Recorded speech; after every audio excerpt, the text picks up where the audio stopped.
Hey guys, it's Michael here. So in the last video we left off talking about what happened to my grandparents. So we're going to talk a little bit about that. If you saw my last video, you know something happened that caused my grandparents to get out of church. I'm not explaining that. I didn't explain it in the last video. I'm still not going to explain it, so we're just moving on. But because of that happening, my dad didn't get to know about God in the way that he does now. He didn't learn that as a kid. He went to church and everything with his grandmother, which is my great grandmother.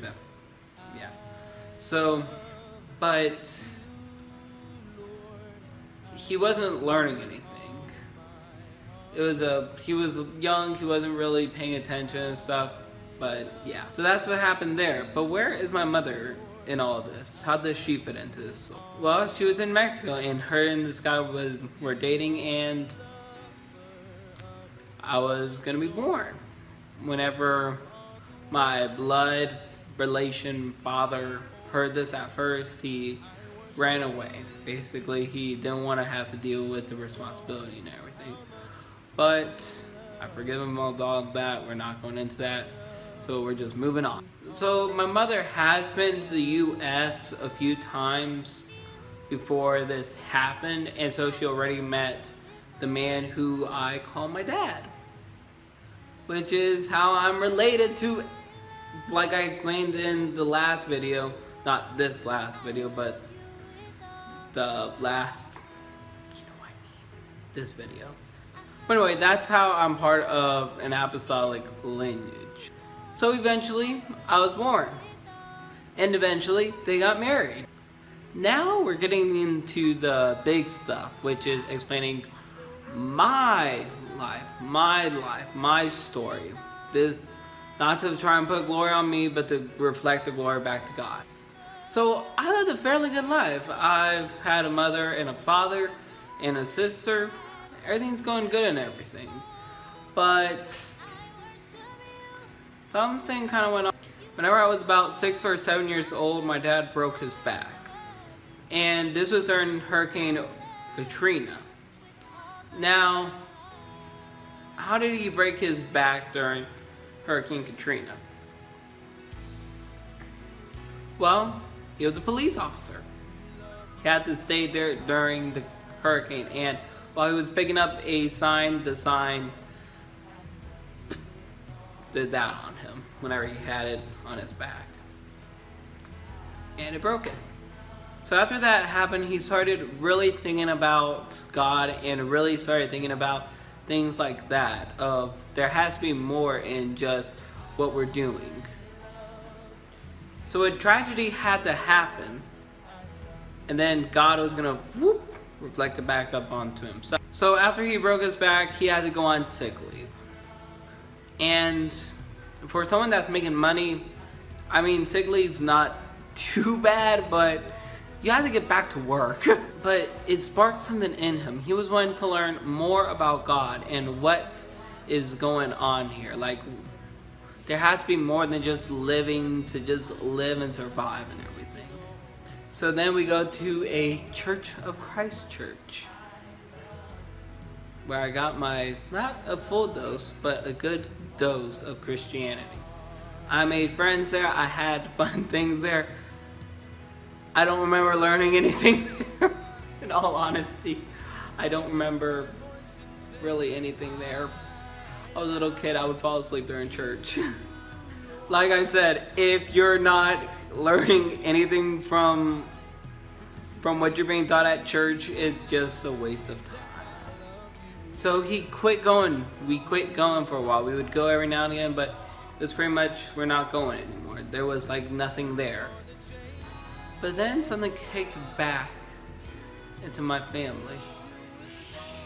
I didn't write this in the script, but I forgot to, and I feel like I should. My grandfather got sick. He went to have surgery and whatever. And he said, God, if I get out of this, if you help me through this, I will return back to church. I will return back to what you originally called me for. Now, my grandfather, how he came into church was completely not what you would expect. He had a dream one time, whenever he was really little. Not really little, but whenever he was a young, like a teenager, somewhere right there. And his family was Catholic. And in this dream, he was running through, if I remember correctly, because it was just coming off the top of my head. I don't have to script it. But he was running in a field.